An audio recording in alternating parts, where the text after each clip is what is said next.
Hello guys, welcome to my new blog. तो आज है मेरा बर्थडे। आज मैं पूरे 12 साल का होने वाला हूँ और आज हम लोगों ने घर पे प्रार्थना भी रखाई है। सारे एल्डर्स, सारे पास्टर्स आएंगे, खूब मस्ती करेंगे, खूब मज़े करेंगे। तो आइए देखते हैं आगे क्या क्या होता है। Welcome to my channel, like subscribe.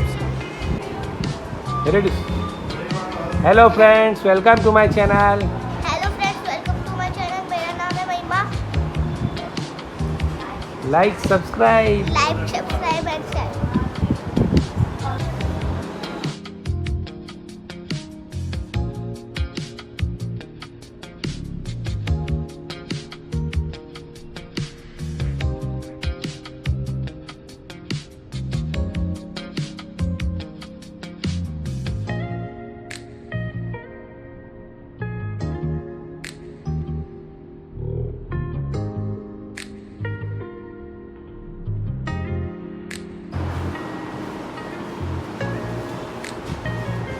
Hello guys, welcome to my new blog. तो आज है मेरा बर्थडे। मैं होने वाला हूँ पूरे 12 साल का और आज हम लोगों ने घर पे रखी है प्रार्थना। सारे एल्डर्स आज आने वाले, सारे पास्टर्स आज आएंगे हमारे घर पे और देखिए बहुत सारी मज़े करेंगे हम लोग, बहुत धमाल करेंगे आज हम लोग। तो आगे देखिए करिए।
भी गाओ।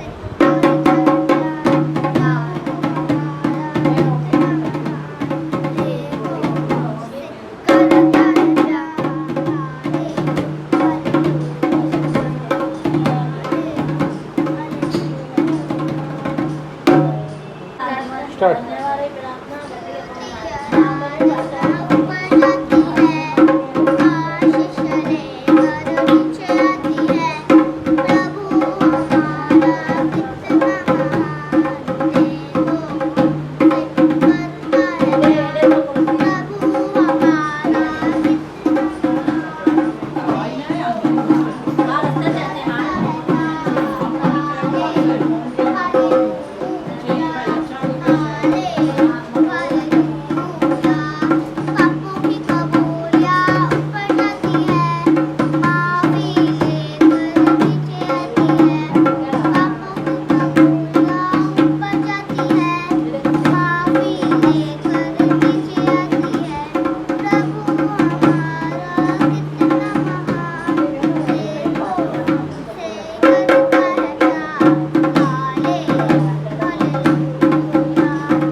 तेरी जय जयकार करते पिता, क्योंकि हम योग्य नहीं पिता, लेकिन आपने हमें अपने आने के पास योग्य बनाया, क्योंकि हम आपके चरणों में आए पिता।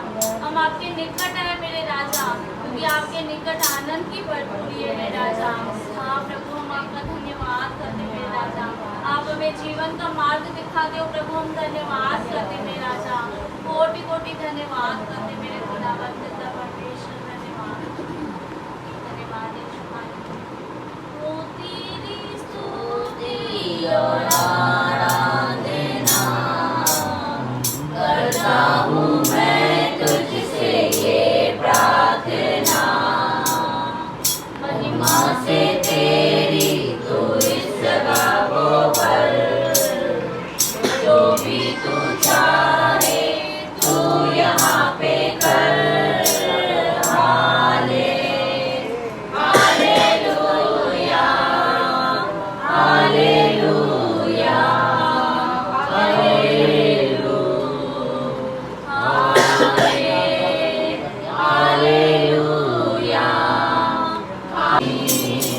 तुझको छोड़ कोई प्रभु है ही नहीं, सारे जहां में तुझसा कोई नहीं। तुझको छोड़ कोई प्रभु है ही नहीं, घुटने में टेको बस तेरे सामने। तू है मेरा प्रभु, तू मेरा पिता। Hallelujah hallelujah hallelujah hallelujah hallelujah hallelujah. तू पवित्र अपवित्र यीशु, पवित्र अपवित्र तू पवित्र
का दिन यहोवा ने बनाया है, हम उसमें आनंदित हो, आनंदित हो।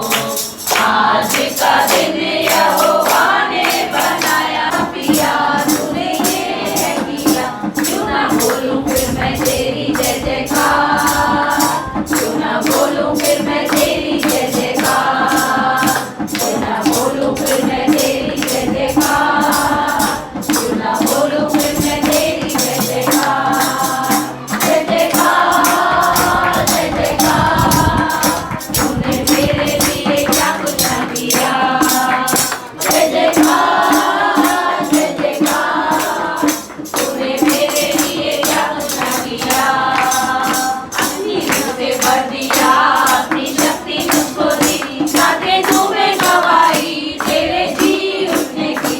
अपनी रूह से भर दिया, अपनी शक्ति मुझको दी, ताकि तुम्हें गवाही तेरे जी उठने की। सुना सब कुछ है किया, तूने मेरे लिए सब कुछ है किया। में प्रभु तूने हमारे लिए उसमें सब कुछ पूरा कर दिया है बेटा। और प्रभु आज भी प्रभु तू हमें संभालता है, तू हमें चलाता है प्रभु। आत्मा के द्वारा पिता मेरा धन्यवाद करते हैं प्रभु, हम आपकी आराधना करते हैं खुदा। सच में प्रभु सारे आदर और महिमा के योग्य केवल आप हैं। आपको छोड़ो कोई परमेश्वर है ही नहीं है प्रभु। हम आपकी महिमा करते हैं, आपकी स्तुति आपकी आराधना करते हैं, आपके नाम को ऊंचा उठाते हैं, उसी नाम को हम धन्य कहते हैं। हाँ प्रभु कहते हैं तू धन्य है, धन्य है, तू पवित्र है, तुझे छोड़ो कोई परमेश्वर है ही नहीं। तू हमारा स्वामी है, तू हमारा राजा है। मेरे लिए तू आया, मेरे लिए तू जिया, मेरे लिए मरा जी उठा। मेरे लिए तू आया, मेरे लिए तू। हालेलुया, आमीन। हालेलुया, आमीन।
कैसा तू किडनी निकालेगी? मैंने बोला बस अभी निकल रही है, ठीक है, परमेश्वर का ये भी अधिकार है, निकल दे।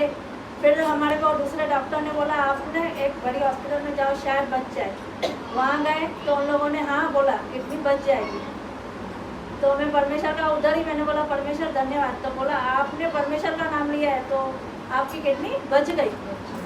तो मैंने बोला ठीक है। यहाँ से फिर से मैं जा रही थी जब ऑपरेशन के लिए, तभी भी अंदर से ऊपर से हिम्मत कर रही थी हाँ परमेश्वर, पर मैं लग रही थी मैं रिटर्न नहीं आऊँगी, मैं अब नहीं आऊँगी, मेरे को 3 घंटा ऑपरेशन करेंगे, मैं अभी नहीं आऊँगी, खत्म हो गई। पर परमेश्वर ने बोला मैं तुझे उठाऊंगा और तुझे खड़ा करूंगा। और परमेश्वर ने मेरे को पता ही नहीं चला कौन सा ऑपरेशन मेरा 3 घंटा क्या हुआ अंदर कुछ नहीं पता चला। और डॉक्टरों ने मुझे पत्थर और जो कचरा था वो निकाल के दिया और बोला होके हो गया। इसके लिए मैं परमेश्वर का बहुत धन्यवाद करती हूँ। मेरी किडनी बच गई और मैं चंगी हो गई।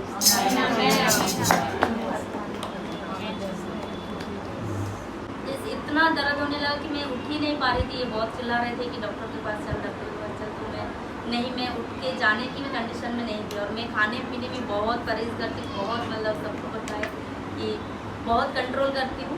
तभी भी पता नहीं अचानक से क्या हो गया, मेरे पेट बहुत दर्द हो रहा था। मॉर्निंग के टाइम था, ये नीचे 3 बार गए, नीचे हमारे चौक पे राजा भी डॉक्टर है, तो उनके पास गए तो वो खाए नहीं, फिर वापस आए, फिर गए, फिर वापस आए, 3 बार गए आए, 12 बज चुके थे, ये नहीं आए।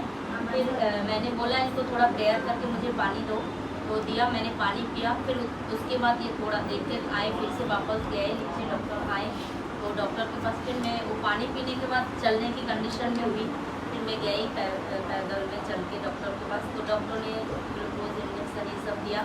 तो डॉक्टर ने बोला आपको ऐसे इन्फेक्शन हो गया, डाइजेस्ट में उसमें हुआ है, फूड पॉइजनिंग हो गया है। तो बोला मैं तो बाहर का कुछ खाती भी थी नहीं, कैसे हो गया।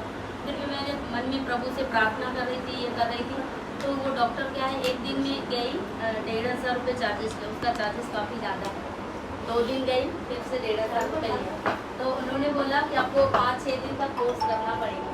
मैंने बोला 1,000 इसके बाद देने से मैं कोई अच्छे डॉक्टर को देखूँ कि अच्छे से सोनोग्राफी वगैरह करूँ, मन का भी डाउट क्लियर हो जाएगा। फिर अच्छे डॉक्टर के पास गई सेंचुरी में, फिर उधर डॉक्टर को दिखाया, डॉक्टर ने बोला सोनोग्राफी निकालो। तो सोनोग्राफी निकाला, सारी टेस्ट नॉर्मल आई। मैं सारी महिमा प्रभु को देखूँ, केवल नॉर्मल फूड पॉइजनिंग था।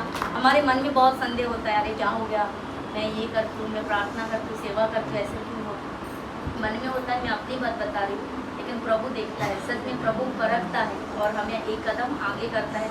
कुछ भी तकलीफ नहीं थी, वो एकदम नॉर्मल फूड पॉइजनिंग थी और गोली से ठीक हो गई। मैं सारी महिमा प्रभु को देना चाहती हूँ। इनके मन में बहुत ऐसे हो रहे थे घबराहट की, ऐसे कैसे हो गया इसको, ये क्या करेगी, ये कुछ हो जाएगा ऐसे, मतलब प्रभु ने हमें दिल का ऐसे तृप्त कर दिया है। हालेलुया। मैं सच में प्रभु को महिमा देना चाहती हूँ। प्रभु ने मुझे एकदम भला चंगा फिटन फाइन किया, सारी महिमा प्रभु ने। बड़ा ग्रेस है, कुछ भी खाते पीते हैं। पहले मुझे जब भी सर में दर्द होता था ना, तो मेरे अंदर ये था कि जब तक मैं फ्लेक्सोन लेती हूँ, जब तक टैबलेट नहीं लूँगी तब तक मुझे मेरा सर का दर्द ठीक नहीं होगा। मेरे अंदर की मेंटालिटी ये थी। लेकिन हम लोगों ने इस बात को कन्फेस किया कि हम लोग गोली नहीं लेंगे। और सच में जैसे ही सर और मेरा सर का दर्द जब मैं गोली नहीं लेती हूँ, वो बढ़ता जाता है। फिर ऐसा हो जाता है, मुझे एसिडिटी हो जाती है, फिर मेरी उल्टियाँ बंद ही नहीं होती, वॉमिटिंग बंद ही नहीं होती है। फिर इसके लिए मैं जल्दी ले लेती हूँ कि आगे इतना सफ़र करने से पहले ही मैं ले लूँ। लेकिन ये टाइम में हम लोगों ने कुछ टाइम से हम लोग कन्फेशंस कर रहे हैं, तो मैंने अभी भी सर में जब भी दर्द पड़ता है, थोड़ा सा पहले तो प्रेयर करती हूँ, प्रेयर ऑयल लगाती हूँ, थोड़ा सा विक्स लगा देती हूँ यहाँ पे। सच में परमेश्वर प्रेयर से ऐसे ठीक कर देता है, पता नहीं कितना टाइम हुआ। मैंने इसे जाके भी अभी ले लेती हूँ, अभी मेरे से कंट्रोल नहीं हो रहा। नहीं प्रभु तू चंगा करता है, तूने मुझे चंगा कर दिया, ये सर का दर्द तूने उतार दिया है। जैसे कन्फेशंस करते हैं, हम अपने माइंड को डाइवर्ट करते हैं, प्रभु की ओर लगाते हैं, तो वो सर का दर्द कैसे उतर जाता है हमें पता भी नहीं चलता है। सच में प्रभु हमें चलाता है। इस एज में भी कोई घुटनों का दर्द नहीं, कोई नहीं। लोगों को देखो तो पता नहीं, लोग बोलते हैं अभी ये एज में हम लोग क्या, लेकिन प्रभु हमें चलाता है, हमें यूथ रखता है, उकाबों के समान उड़ा रहा है। हम हर दिन परमेश्वर के राज्य में प्रभु हमें इस्तेमाल कर रहा है। मैं सारी महिमा प्रभु को देती हूँ। जो भी देते हो आपकी दवाई है। तो अभी मेरे को बीपी का थोड़ा इशू रहता ही है, लेकिन जब भी मैं थोड़ा ही खाली दवा लेती हूँ होम्योपैथिक वो की गोली तो आज तक मैं लेती ही नहीं हूँ कभी भी। और मेरे को भी जैसे बहन ने कहा ना पहले बहुत सर में दर्द होता था, लेकिन मैं सारी महिमा प्रभु को देती हूँ। अब तो मुझे कभी भी सर में दर्द नहीं होता है। जब भी थोड़ा बीपी बढ़ जाता है तो मुझे वो भी पवित्र आत्मा अगुवाई हो जाती है, भाई मुझे बीपी बढ़ गया है, मैं उसी टाइम खाली 10 ड्रॉप्स पी लेती हूँ और मुझे आराम हो जाता है। मेरे डॉक्टर हैरान होते हैं, भाई इतना बीपी में तू कैसे चल पाती है, लेकिन मैंने बोला मुझे प्रभु ही संभालता है हर वक्त, तो मैं सब कुछ उसके सामर्थ्य में उसके प्रेम में कर पाती हूँ। वो ही आज तक मुझे संभालता है, आगे भी वो ही संभालेगा। इस वक्त भी मुझे बीपी का इशू हुआ, बहुत वॉमिटिंग हो रहा था, तो मेरे बेटे ने बोला एक बार सारी रिपोर्ट करा दो, ऐसा रोज रोज तो मुझे बीपी का हो जाता है, कराओ। मैंने बोला है ही नहीं कुछ, क्यों कराओ। मैंने उसकी जिद की वजह से सारी रिपोर्ट्स भी निकाली। मैं सारी महिमा प्रभु को देती हूँ। कुछ भी नहीं था, मेरे होम्योपैथिक वाले डॉक्टर ने बोला था भाई थोड़ा इन्फेक्शन है तो किसी भाई एमडी डॉक्टर को दिखाओ। तो मैं ठकवानी डॉक्टर के पास गई, उसने रिपोर्ट देखा, मेरा चेकअप किया, कुछ भी नहीं बोला मुझे, कुछ एक गोली तक नहीं लिख के दी। मैंने बेटे को बोला देख हमारा प्रभु ही है जो हमारी सारी रिपोर्ट्स को भले दिखाया भी उसको, लेकिन अभी उसने देखा तो कुछ बोला ही नहीं। सारी महिमा प्रभु के हर वक्त हर कदम पे उसकी जितनी भी सारी कृष्णता करे कम है, अब तक संभाला, आगे भी वो ही संभालेगा। सारी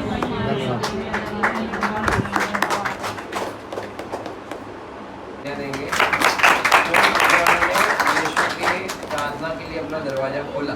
हालेलुया हालेलुया, सच में परमेश्वर भला है, उसकी करुणा सदा की है। आमीन। और आज हम इसी वचन में देखेंगे कि किस किस के घर में यीशु आया। आमीन। 2 जनों का देखेंगे और यीशु का हम लोगों ने हमें स्वभाव देखा है कि वो चंगा करता है, लोगों को खिलाता है, छुटकारा देता है, राइट। एक स्वभाव उसका और भी देखेंगे जो मेन वो काम करता है, राइट। यूहन्ना 3:16 पढ़ेंगे, 16 हमें याद रहता है, पर आज 17-18 पे भी थोड़ा मनन करेंगे वो आया क्यों। क्योंकि हमें आज बहुत सारे यहाँ पे विश्वासी पर कुछ इनके रिश्तेदार भी होंगे जिनको यीशु के बारे में पता नहीं होगा। तो आपने पता नहीं बाहर यीशु के बारे में क्या क्या सुना है, हमें नहीं पता, पर आज जब हम प्रार्थना कर रहे हैं और ये वचन बांट रहे हैं तो एक अच्छाई को जो यीशु करता है वो आप उसको जान के जाइए, क्योंकि आने वाले समय में वो काम आपके आएगी और आपके अंदर से जो बहुत सारी गलतफहमी है ना कि ये अंग्रेजों का भगवान है, पता नहीं क्या क्या करता है, वो आपकी दूर होगी। आमीन जी। वचन पढ़ लीजिए बहन, 3:16 पढ़ेंगे, फिर 17-18। क्योंकि परमेश्वर ने जगत से ऐसा प्रेम रखा कि उसने अपना इकलौता पुत्र दे दिया, ताकि जो कोई उस पर विश्वास करे वह नष्ट न हो परंतु अनंत जीवन पाए। आमीन। लिखा है सृष्टिकर्ता परमेश्वर ने जगत से ऐसा प्रेम किया, जो जो चीज़ बनाएगा उससे उसका लगा होगा। हम बच्चे पैदा करते हैं, हमारा बच्चों के साथ लगा होता है। बिल्डर जब बिल्डिंग बनाता है तो उसका लगा होता है कि ये मेरी बिल्डिंग है, मैंने इतना उसे खूबसूरत बनाया है, राइट। आपका दुकान आपने बनाया होता है, इंटीरियर कराया होता है घर को, तो आपका वो लगा होता है। तो परमेश्वर ने जगत की रचना की, इसलिए वो कहता है कि परमेश्वर ने जगत से, सारी जगत से, उसमें जितने भी प्रकार के लोग आते हैं उन सब से वो प्यार करता है, किसी विशेष जाति से नहीं, पर सारे जगत से वो प्यार करता है। उस जगत को बचाने के लिए लिखा है उसने अपने इकलौते पुत्र प्रभु यीशु मसीह को दे दिया। हालेलुया। हम यीशु मसीह की हिस्ट्री को जानते हैं कि यीशु की भी आत्मा अमर हो गई, राइट, है कि नहीं है? फैक्ट है ना। जो अच्छे लोग हैं उनकी भी आत्मा नहीं मरेगी, जो बुरे लोग हैं उनकी भी आत्मा नहीं मरेगी। पर अभी प्रभु करेगा क्या? क्योंकि हमने एक कंसेप्ट सुना है और एक सच्चाई है कि परमेश्वर ने रखा है स्वर्ग और नरक, राइट। स्वर्ग में जहाँ परमेश्वर रहता है, नरक वो जगह है जहाँ पे परमेश्वर नहीं रहता। बुरे लोगों को सजा के लिए एक चीज़ बनाई गई है, उसे कहते हैं नरक, जहाँ पे आग है। और जो आत्मा जिससे परमेश्वर खुश होगा वो उसको अपने घर में रखेगा। हमने यूहन्ना 14 अध्याय पढ़ा है, मैं अपने पिता के घर में जा रहा हूँ तुम्हारे लिए जगह तैयार करने, और लिखा है मार्ग सत्य जीवन मैं ही हूँ, बिना मेरे द्वारा पिता के पास कोई नहीं आ सकता। क्योंकि जो अभी खत्री परिवार का घर है, राइट, आप कितने भी बड़े लेवल के हो, आप इनके घर में घुस के आ सकते हो, नॉक करके आना पड़ेगा, ठीक है। आप जान पहचान रखते होंगे, अगर समझो उनका किसी के साथ अच्छा रिलेशन नहीं होगा, भले वो सूट बूट पहन के आएगा, ये बोलेंगे हमारे घर में आप नहीं आ सकते। जबकि एक सामान देने वाला दूध वाला आएगा, बोलेंगे आइए भैया दूध रख के जाइए, है ना। राशन देने वाला आएगा, बोला रख के जाइए, वो घर में आ सकते हैं। विदाउट देयर परमिशन कोई भी किसी के घर में नहीं जा सकता। ये तो इनका छोड़ो, आप किसी के झोपड़े में जाओ, आप किसी के घर में झोपड़े में ऐसे ही नहीं घुस के जा सकते, आपको उसकी परमिशन लगेगी जाने के लिए। चोर घुस के आएगा यार, क्योंकि अगर दोष है, क्योंकि मैंने 4 साल से हाउस टैक्स नहीं भरा, मैं गुनहगार हूँ।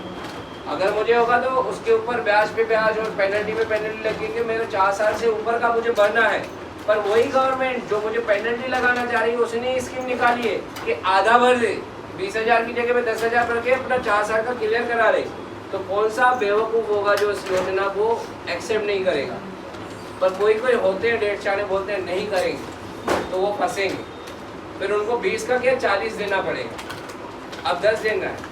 तो यही यीशु मसीह प्रभु का संदेश है, सृष्टिकर्ता परमेश्वर का संदेश है कि तुम्हें कोई पहाड़ नहीं चढ़ने हैं, कोई यज्ञ नहीं करने हैं, कुछ भी नहीं करना है। सिर्फ परमेश्वर जिसने सृष्टि बनाई, जिसने तुम्हें बनाया, उसके सामने आके कह दो कि मुझसे गलती हो गई है, प्रभु मुझे माफ कर दो। ऐसा नहीं कि वो ऐसे ही माफ कर देगा, क्योंकि जो आपको पनिशमेंट देनी थी वो पनिशमेंट यीशु मसीह ऑलरेडी ले चुका है। उदाहरण के रीति में समझो, चाहे मेरा दोस्त हो या मेरे पिता हो जो मुझसे बहुत प्यार करते हैं, और अचानक से मुझे ऐसे गलती से किसी का खून हो गया, मेरे हाथ में कोई छुरा था, बाहर झगड़ा चल रहा था, कुछ ऐसे होगा, फाइट में किसी ने किसको दगा दे दिया और मेरे शूले पे आके गिरा और वो ऑन द स्पॉट उसकी डेथ हो गई।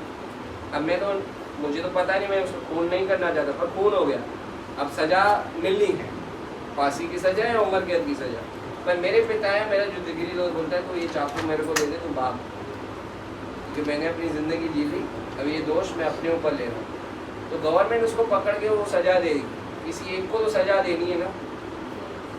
ऐसे हम लोगों ने देखे है ना, आपने सलमान खान का केस सुना था, गाड़ी चढ़ा दी थी, ड्राइवर ने अपने ऊपर ले लिया कि मैंने चढ़ाया, ये नहीं चला रहा था गाड़ी, जबकि सबको पता है। गवर्नमेंट ने उसको पकड़ के किया, उसने उसकी बेटियों की बच्चों की शादी कराई होगी, पैसे दिए होंगे बैंक में, तो उसने कर दिया, पर सलमान खान बच गया। समझ रहे हो, किसी को तो सजा मिलनी है उस गुनाह की, तो वो गुनाह की सजा यीशु मसीह ने हमारी ले ली है। तो परमेश्वर ने अपना कानून न्याय का भी पूरा किया, और जो सृष्टि से वो प्यार करता है, हमें बचाना चाहता है, उसने भी पूरा किया। बोलो बाजू वाले को, एक ही काम करो, यीशु मसीह पे विश्वास करो, बच जाओगे। और यही उद्देश्य है यीशु मसीह का आना। वो अंग्रेजों का भगवान नहीं है, किसी का धर्म नहीं बदलता, किसी का नाम नहीं बदलता, वो जिंदगियां बदलता है, खास करके पापियों को बचाता है। हालेलुया। एक उदाहरण देखते हैं, मरकुस एक 2 अध्याय खोलेंगे, उसका 15 से पढ़ेंगे। उसके पहले एक और पढ़ेंगे, यूहन्ना 8 अध्याय, पापनी स्त्री के बारे में। यूहन्ना 8 अध्याय 1 से पढ़ेंगे। यूहन्ना 8 का 1। परंतु यीशु जैतून के पहाड़ पर गया, भोर को वह फिर मंदिर में आया, सब लोग उसके पास आए और वह बैठकर उन्हें उपदेश देने लगा। तब यीशु प्रचार कर रहे हैं मंदिर में, हाँ, लोग उसकी सुनने आ रहे हैं। वहाँ पे एक घटना घटती है मंदिर के अंदर, हाँ, मंदिर के जो बाहरी आंगन होता है ना, वहाँ पे उस जगह पे एक घटना घटती है। तब शास्त्री और फरीसी एक स्त्री को लाए जो व्यभिचार में पकड़ी गई थी, और उसको बीच में खड़ा करके यीशु से कहा, हे गुरु, यह स्त्री व्यभिचार करते पकड़ी गई है। व्यवस्था में मूसा ने हमें आज्ञा दी है कि ऐसी स्त्रियों पर पथराव करें, अतः तू इस स्त्री के विषय में क्या कहता है? हालेलुया।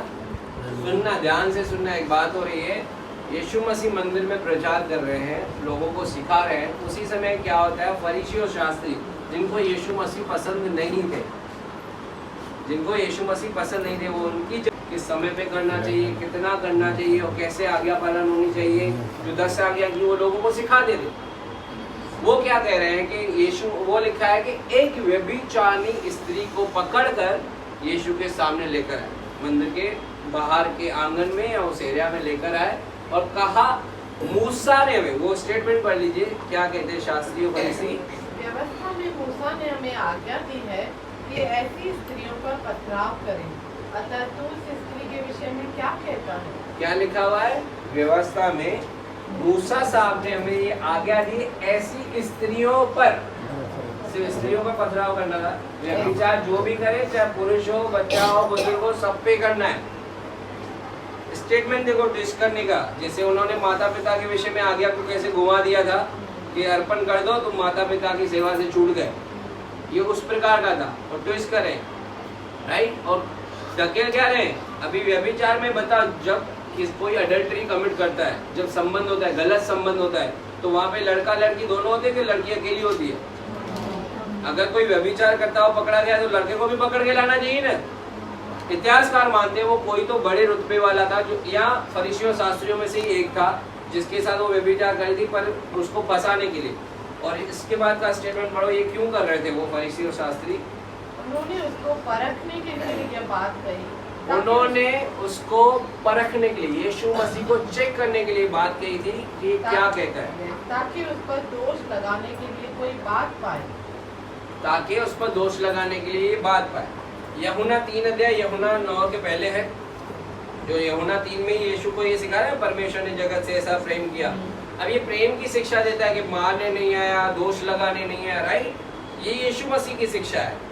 अगर व्यभिचारी स्त्री को यीशु अगर बोलता है माफ कर दो, तो भाई तू मूसा का उल्लंघन कर रहा है, मूसा तो नबी है, तू कौन सा उससे बड़ा है, इसलिए पहले ही तुमको मारते हैं, ठीक है। अगर वो बोलते हैं जैसे तुमसे मूसा कहता है वैसे ही करो, तो भाई तेरा प्यार करने वाला संदेश किधर गया, पापियों को बचाने वाला, बचा इसको। मीन दोनों में वो फंसाना चाहते थे, समझ रहे हो यीशु को घटना, समझ रहे हो कैसे कर रहे? पहले तो दोनों को पकड़ के नहीं रहे, स्त्री को लेके आए। मूसा साहब ने व्यवस्था में हमको आज्ञा दी है, तुम तो आज्ञा पालन करने वाले हो ना शास्त्री फरीसी, तो मेरे से पूछने क्या, आज्ञा पालन करो। पर ये क्या कर रहे हैं, यीशु को फंसाना चाह रहे हैं, समझ रहे? दोनों में यीशु फंसेगा। अगर माफ करने के लिए बोलता है तो खुद का संदेश झूठा है, अगर मारने के लिए बोलता है, मारने के लिए बोलता है तो खुद का संदेश झूठा है, अगर छोड़ने के लिए बोलता है तो मूसा का और कानून का, परमेश्वर की आज्ञा का उल्लंघन कर रहा है। तो पहले इसको मार, ठीक है। और चेलों के सामने भी वो खराब हो जाएगा जिनको ये प्रचार कर रहा है, ठीक है। फिर यीशु ने वहाँ पे क्या किया, परंतु यीशु झुककर भूमि से भूमि पर लिखने लगा। यीशु झुककर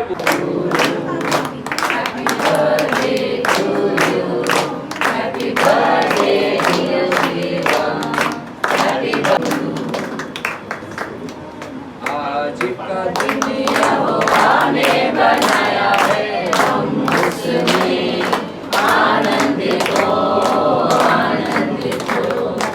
आज का दिन यहोवा ने बनाया है, हम उसमें आनंदित हो, आनंदित हो। प्रभु को महिमा मिले, चाहे हो मेरा।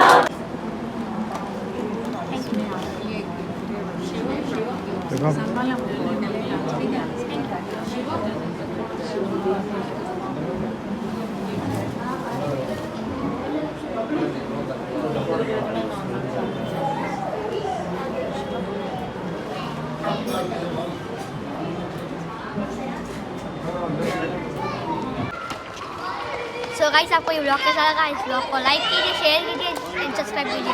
मैं आपसे मिलता हूँ नेक्स्ट ब्लॉग में। Bye bye.